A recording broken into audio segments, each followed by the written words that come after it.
Hello everyone, welcome to Ideal Classes.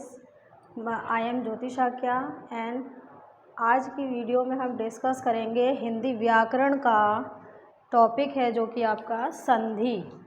ठीक है, हिंदी व्याकरण में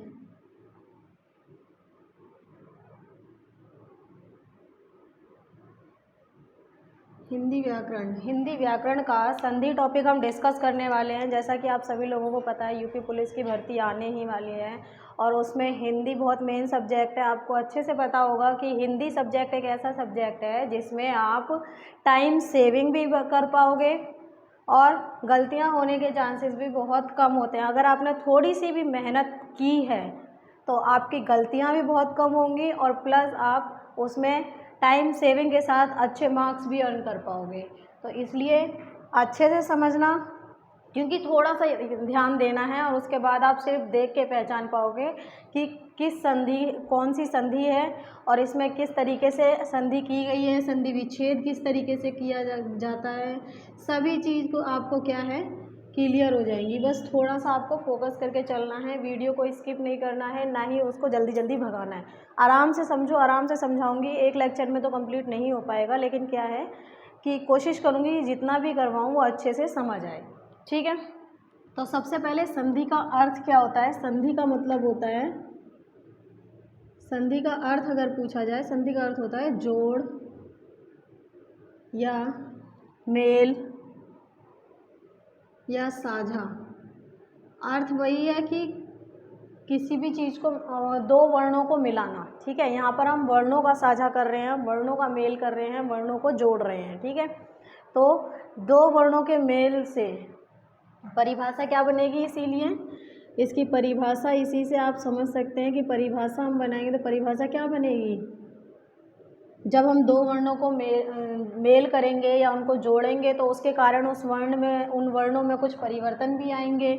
तो वही इसकी परिभाषा उसी चीज़ से बनती है कि दो वर्णों के मेल से, दो वर्णों के मेल से, दो वर्णों के मेल से उत्पन्न विकार को,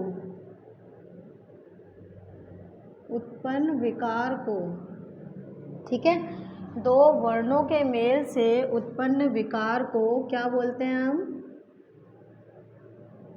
संधि कहते हैं। दो वर्णों के मेल से उत्पन्न विकार, विकार का अर्थ क्या है, परिवर्तन। उसमें जो भी परिवर्तन आता है, दो वर्णों को जब हम मिलाते हैं और मिलाने के कारण उनमें जो भी परिवर्तन आता है वही क्या है, संधि कहलाता है। ठीक है, संधि के भेद अगर पूछे जाएं कि संधि के भेद कितने होते हैं, तो संधि के कितने भेद होते हैं। संधि के आपने पढ़े होंगे अभी तक दो भेद, बट कितने होते हैं, तीन। स्वर संधि, दूसरा होता है व्यंजन संधि,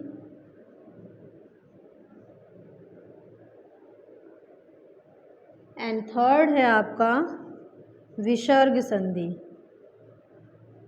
ये सभी आपने क्या है, वर्णमाला चैप्टर, अगर आपने वीडियो अभी तक नहीं देखी है, वर्णमाला चैप्टर की वीडियो मैंने डाली हुई है, अगर आपने अभी तक उसको नहीं देखा है तो उसे पहले ध्यान से उसे पढ़ लीजिए, क्योंकि वो बहुत ज़रूरी है। स्वर, व्यंजन और विसर्ग ये सभी वर्णमाला में ही पढ़े होंगे आपने। स्वर संधि में हम क्या है, स्वर वर्णों का मेल स्वर वर्ण से ही करेंगे। ठीक है, स्वर संधि में क्या होता है, स्वर वर्णों का मेल स्वर वर्ण से ही होता है। तो इसकी डेफिनेशन बनती है, स्वर वर्णों का मेल स्वर वर्ण से करने पर उत्पन्न विकार को स्वर संधि कहा जाता है। ठीक है, इसी प्रकार दूसरा देखेंगे व्यंजन संधि। तो इसमें क्या होता है, स्वर या व्यंजन वर्ण का मेल, स्वर या व्यंजन वर्ण का मेल स्वर या व्यंजन वर्ण से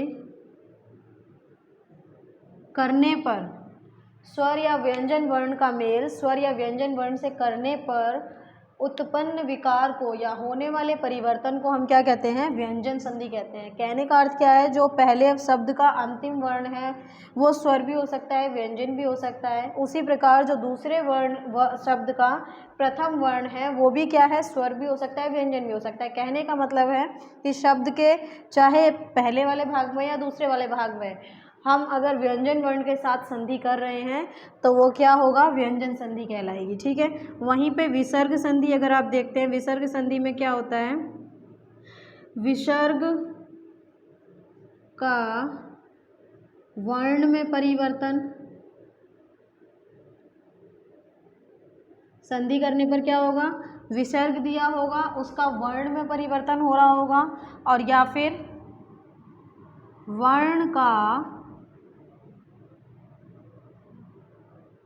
विसर्ग में परिवर्तन।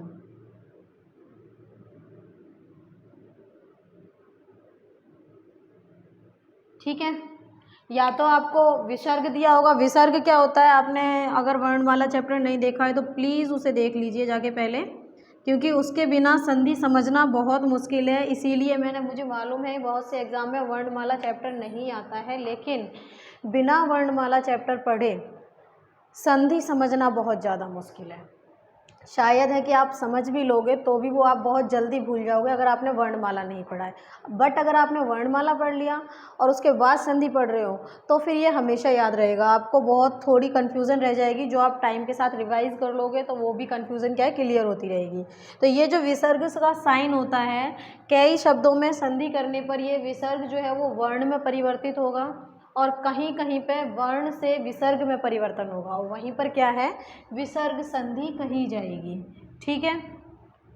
इसको आप नोट कर लीजिए या फिर स्क्रीनशॉट ले लीजिए, बाद में आराम से इसको दोबारा से रिवाइज़ करना, फेयर नोट्स बनाना, तो उससे क्या है कि आपका रिवीजन भी होगा और समझ में भी आएगा। इसके अलावा अगर आपको कोई भी कन्फ्यूज़न रहती है तो आप कमेंट सेक्शन में ज़रूर बता दो, या कोई पॉइंट ऐसा है जो मुझसे स्किप हो रहा है या आपको समझना है, आपको क्लियर नहीं हुआ है, तो वो भी क्या है? आप कमेंट सेक्शन में कमेंट करके पूछ सकते हैं, जिससे क्योंकि ये चैप्टर एक लेक्चर में तो कंप्लीट नहीं ही होगा, तो मैं इसका जब अगला जो जितना बचा हुआ पोर्शन रहेगा वो जब अगले लेक्चर में कंप्लीट करूँगी तो मैं जो आपके पॉइंट्स इसमें जो आपको कन्फ्यूज़न रहेगा वो नेक्स्ट वीडियो में मैं क्लियर कर दूँगी। ठीक है। आई होप आपने नोट कर लिया होगा। आगे चलते हैं। तो आगे आपने क्या करना है? नेक्स्ट हेडिंग लगानी है, और वो हेडिंग क्या होनी है आपकी? हेडिंग रहेगी स्वर संधि, यानी कि संधि के भेद जो हैं उनको हम डिटेल में पढ़ना शुरू करेंगे। ये आपकी मोस्ट इम्पॉर्टेंट है, स्वर संधि को जरूर क्लियर रखना, क्योंकि 90% क्वेश्चन स्वर संधि में से आते हैं। व्यंजन और विसर्ग संधि में से बहुत कम क्वेश्चन आते हैं, सबसे ज़्यादा क्वेश्चन आपके स्वर संधि में से ही आएंगे, तो आपको इसे ज़रूर क्लियर रखना। ठीक है। तो नेक्स्ट हेडिंग आपको लगानी है स्वर संधि। चाहे ऐसे लिख लीजिए या ऐसे लिख लीजिए, दोनों ही सही हैं। बस क्या है, ये जो संधि वाला ये जो ऊपर बिंदी लगाते हैं, या आपने जब अगर वर्णमाला, फिर वही बात मैंने बोला ना, जब तक आप वर्णमाला नहीं करेंगे तब तक आपको इनमें बहुत कन्फ्यूज़न रहेगी। ठीक है। वर्णमाला में ये सब क्लियर है कि ये दोनों चीज़ें एक जैसी क्यों हैं, संधि ऐसे भी सही है और ऐसे भी सही है क्यों है, वो आप वर्णमाला पढ़ोगे तो आपको अच्छे से समझ में आ जाएगा। इसमें क्या होता है कि ये जो ऊपर बिंदी लगी है ये क्या है? पंचम अक्षर का साउंड होता है, जो दोनों तरीके से लिख सकते हैं हम। ठीक है। स्वर संधि, स्वर संधि अभी मैंने बताया, स्वर संधि में क्या होता है? स्वर वर्ण का मेल स्वर वर्ण से ही होता है। इसमें क्या है? हम स्वर वर्णों का ही मेल करते हैं। ठीक है। तो इसकी डेफिनेशन क्या बनेगी? परिभाषा अगर देखी जाए तो परिभाषा बनेगी स्वर वर्णों का मेल, स्वर वर्णों का मेल स्वर वर्ण से होने पर उत्पन्न विकार को विकार मैंने आपको बता ही दिया, विकार किसे कहते हैं? विकार बोलते हैं परिवर्तन को, होने वाले विकार को, उत्पन्न विकार को हम क्या कहते हैं? स्वर संधि कहते हैं।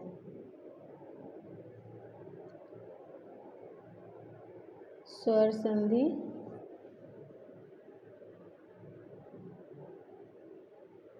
कहते हैं। ठीक है। स्वर वर्णों का मेल स्वर वर्ण से होने पर, स्वर वर्णों का मेल स्वर वर्णों से होने पर उत्पन्न विकार को स्वर संधि कहते हैं। स्वर संधि के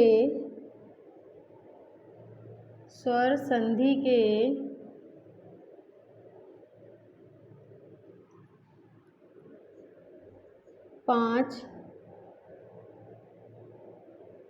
भेद होते हैं। 5 भेद होते हैं। स्वर संधि के 5 भेद हैं। फर्स्ट नंबर दीर्घ संधि,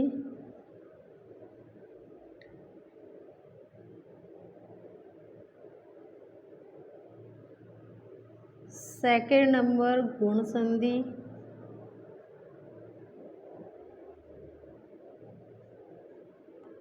थर्ड नंबर है आपका वृद्धि संधि,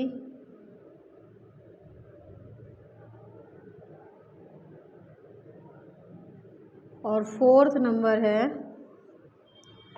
दीर्घ गुण वृद्धि यण,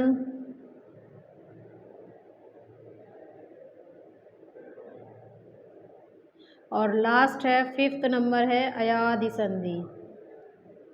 विजुअल है आप सभी को?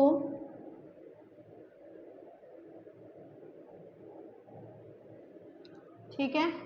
फिफ्थ है अयादि संधि।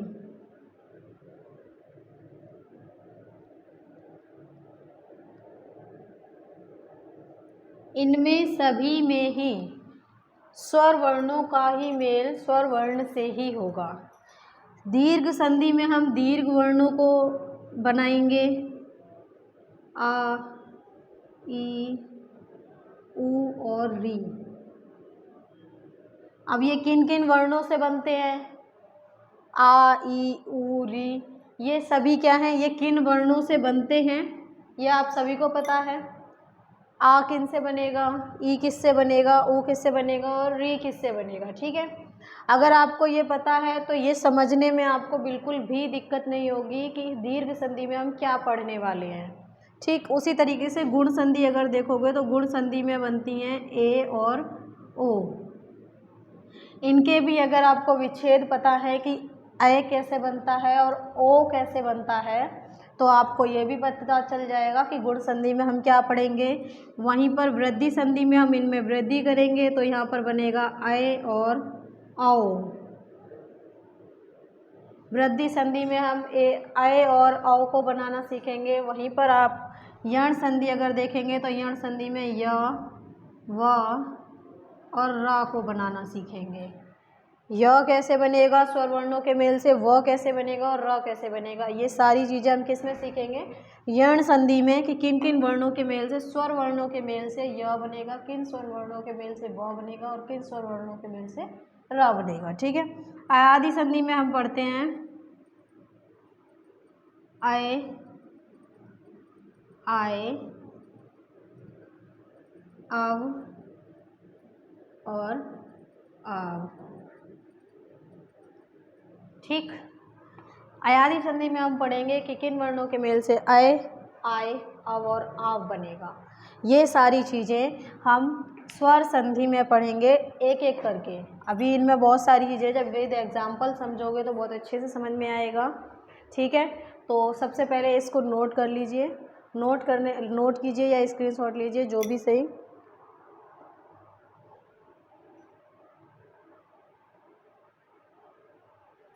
इतना ज़्यादा कुछ है नहीं, आई होप नोट कर ही लिया होगा। ठीक है। तो वन बाय वन करके इनको समझना शुरू करते हैं। सबसे पहले हेडिंग लगानी है आपको दीर्घ संधि, जो कि स्वर संधि का ही एक पार्ट है। तो इसमें आपने हेडिंग लगाओ सबसे पहले दीर्घ संधि।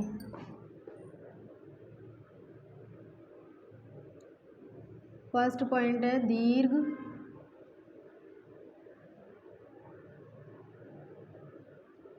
संधि।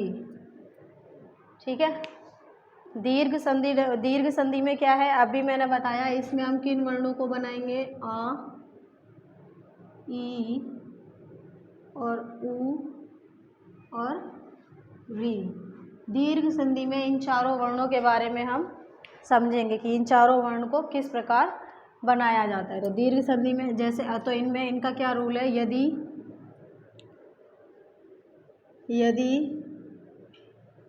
आ या आ के बाद, यानी आ या आ का मेल आ या आ से हो, तो दोनों ही केस में क्या बनेगा, आ बनेगा। ठीक है, इसी प्रकार ई या ई का मेल ई या ई से हो, तो इन दोनों ही केस में क्या बनेगा, ई बनेगा। यानी छोटी ई का ई से इमली जो होती है आपकी, उसका मेल ई या ई से होने पर हमेशा ई ही बनेगा। ठीक है, वहीं पर ऊ या ऊ का मेल यदि ऊ या ऊ से हो तो ऊ बनेगा। वहीं री या री का मेल री या री से होने पर री बनेगा।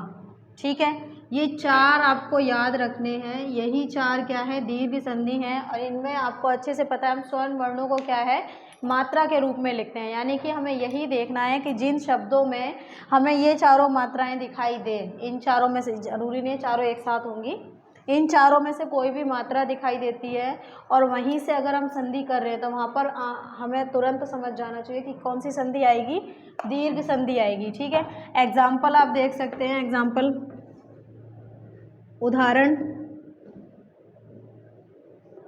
उदाहरण में जैसे विद्या प्लस आलय। ठीक, विद्या प्लस आलय, इनको मिलाकर क्या बनता है, विद्यालय। तो यहाँ पर देखिए बड़े आ की मात्रा आपको दिखाई दे रही है, इनकी संधि करने पर बड़े आ की मात्रा बनी है। और यहाँ पर ये संधि किस किस के बीच में हुई है, यहाँ पर लास्ट स्वर साउंड हमें किसका सुनाई दे रहा है, आ का। ठीक, तो यहाँ पे आ और प्लस यहाँ पर भी हमें दिखाई दे रहा है दूसरे शब्द का पहला वो वर्ण क्या है, आ। तो इन दोनों को मिलाकर क्या बन रहा है, आ। ठीक, तो यहाँ पर आ प्लस आ को मिलाकर आ बन रहा है। यानी कि जहाँ पर इन चारों में से मैंने बताया कि इन चारों में से जिसकी भी मात्रा आपको दिखाई देती है तो वहाँ पर कौन सी संधि होगी, दीर्घ संधि होगी। ठीक है, तो इस वाले शब्द में कौन सी संधि आ जाएगी, दीर्घ संधि आ जाएगी। इसी तरीके से और क्वेश्चन देखिए, जैसे वागीश, वागीश का संधि विच्छेद आप करोगे तो क्या बने, अच्छा ये दूसरे वाले संधि का है आपका एग्जाम्पल, दूसरा एग्जाम्पल आपको बता देती हूँ मैं।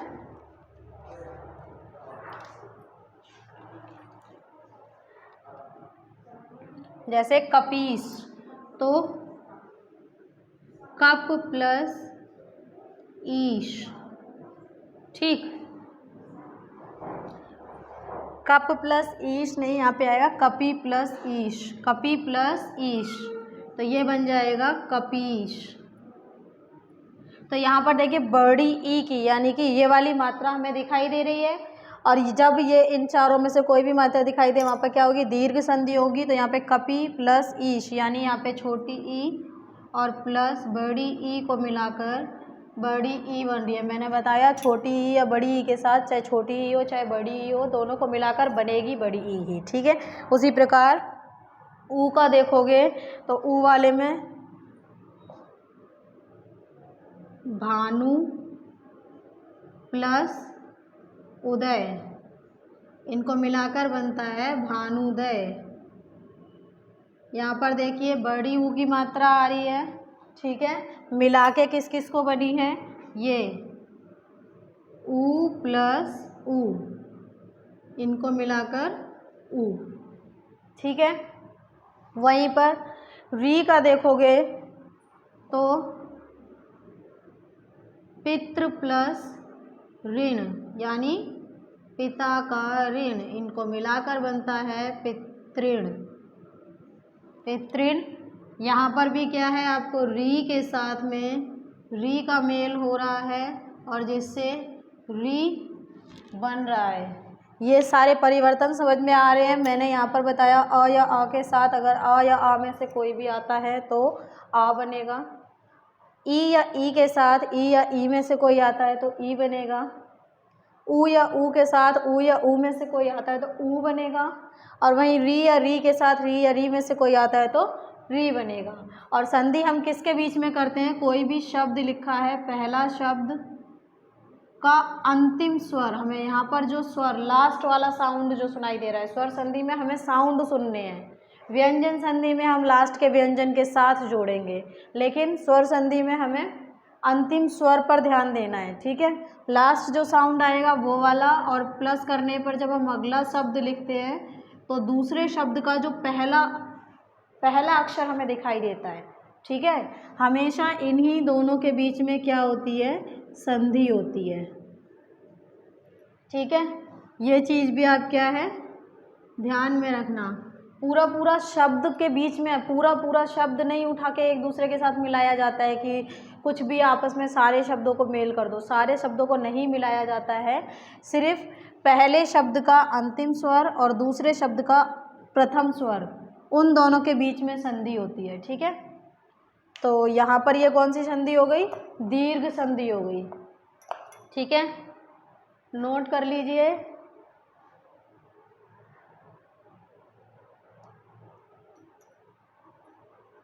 और ये बहुत मोस्ट इम्पोर्टेंट टॉपिक है संधि। संधि मोस्ट इम्पोर्टेंट टॉपिक है। आप जिस भी एग्ज़ाम की तैयारी कर रहे हैं, ऐसे किसी भी एग्ज़ाम की तैयारी अगर आप कर रहे हैं जिसमें हिंदी का सिलेबस है अगर, तो उसमें संधि जरूर होगी। संधि ऐसा कोई सिलेबस नहीं है, किसी भी आप चीज़ की तैयारी कर रहे हो सभी में ही संधि जरूर आती है। तो संधि को ज़रूर क्लियर करके चलो, क्योंकि बाकी के टॉपिक क्या है आगे पीछे होते रहते हैं, किसी में कोई टॉपिक आ रहे हैं, किसी में कोई आ रहे हैं, बट संधि एक ऐसा टॉपिक है जो सभी में आता ही आता है। ठीक है, तो ये आपकी दीर्घ संधि हो गई। और उसमें संधि में भी स्वर संधि वाला टॉपिक बहुत मोस्ट इम्पोर्टेंट है, क्योंकि ज़्यादातर क्वेश्चन आपको स्वर संधि से ही मिलेंगे। ये स्वर संधि का फर्स्ट पार्ट था, जो दीर्घ संधि, जिसके अंदर क्या है, हमें इन चारों मात्राओं का ध्यान रखना है। ये चारों में से ही कोई सी भी एक मात्रा आपको अगर किसी भी संधि के मेल से बनती हुई दिखाई देती है तो वहाँ पर हमेशा क्या कौन सी संधि होगी, दीर्घ संधि होगी। ठीक है, नेक्स्ट संधि का आपको हेडिंग डालनी है, वो है गुण संधि।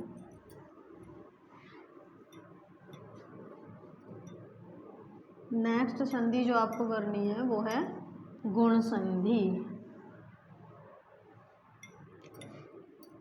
दूसरे नंबर पे गुण संधि।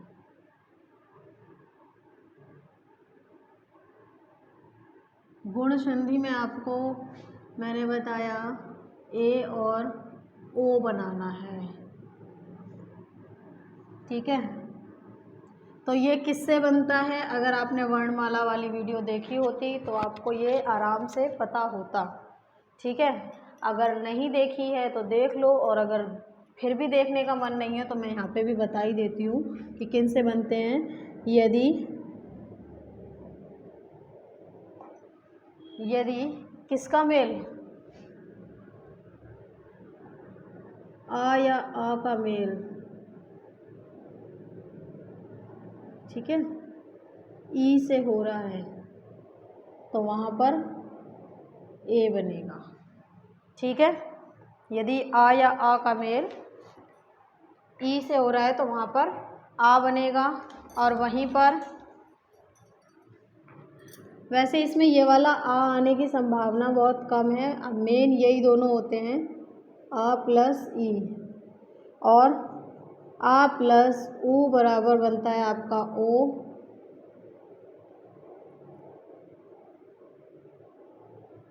वहीं पर री बनाते हैं, री किससे बनेगा, री आपका बनता है सॉरी आर आता है इसमें। इसके अलावा एक वर्ड और हम बनाते हैं, वो होता है अर। ठीक, आ और प्लस री को मिलाकर बनता है ये आर। इन वर्णों को आपको याद रखना है। जिस भी वर्ण में आप संधि कर रहे हैं और संधि करने पर इनमें से कोई भी मात्रा बन रही है, वो मात्रा तभी बना पाओगे जब आपको ये पता है कि अ और ई को मिलाकर ए बनता है, और ऊ को मिलाकर ओ बनता है, और री को मिलाकर अर बनता है। ठीक है, जब आपको ये पता है तभी आप बना पाएंगे। इसमें उदाहरण आप देख सकते हैं। उदाहरण में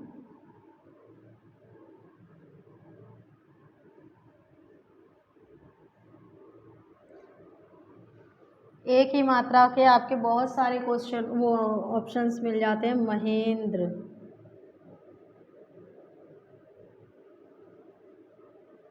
धर्मेंद्र,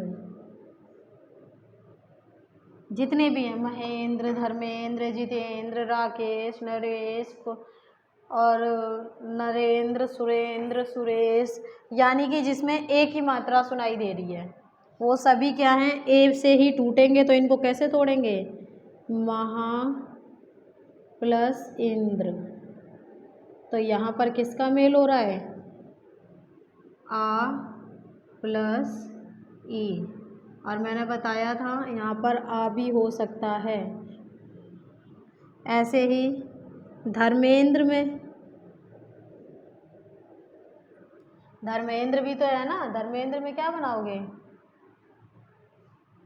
धर्म प्लस इंद्र। इसमें हमें क्या सुनाई दे रहा है? धर्म, म, आ का साउंड सुनाई दे रहा है। और इंद्र में तो आगे दिख ही रहा है कि ई बना हुआ है और दोनों को मिलाकर ए बनेगा। ठीक है, तो यहाँ पर एक ही मात्रा दिख रही है, जहाँ पे एक ही मात्रा दिखाई दे वहाँ पर कौन सी संधि हो जाएगी? गुण संधि। उसी प्रकार से ओ की मात्रा सुनाई दे, जैसे महोत्सव, महोत्सव में देखेंगे महा प्लस उत्सव। तो यहाँ पे क्या क्या बन रहा है? आ प्लस ऊ मिलाकर ओ। महा उत्सव, महोत्सव, आ प्लस ऊ मिलाकर ओ, यानी कि एक ही मात्रा दिखाई दे, ओ की मात्रा दिखाई दे या अर सुनाई दे। जैसे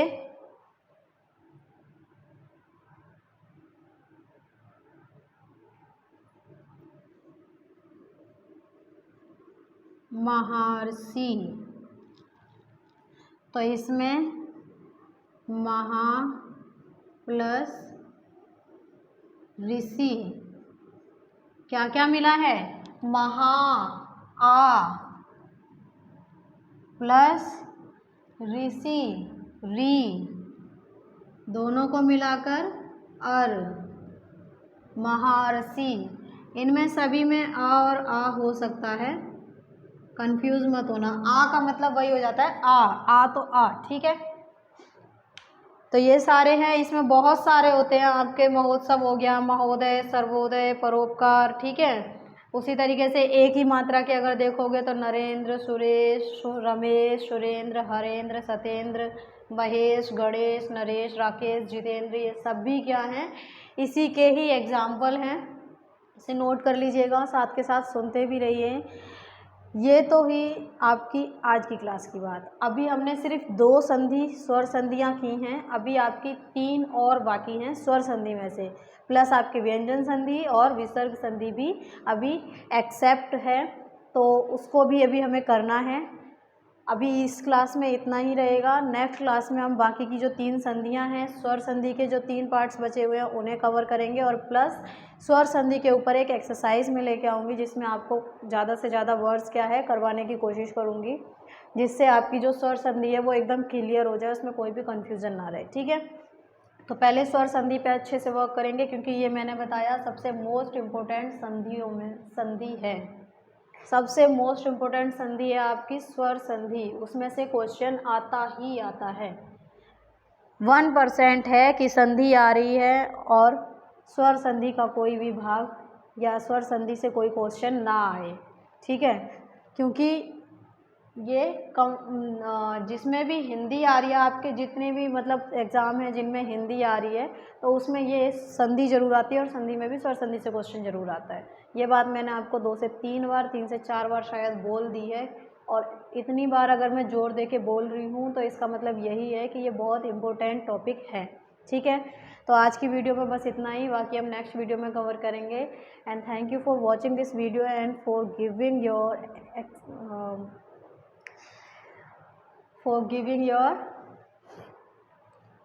इतना महत्वपूर्ण जो आपका समय है, आपने इतना समय मुझे दिया, उसके लिए बहुत बहुत बहुत धन्यवाद।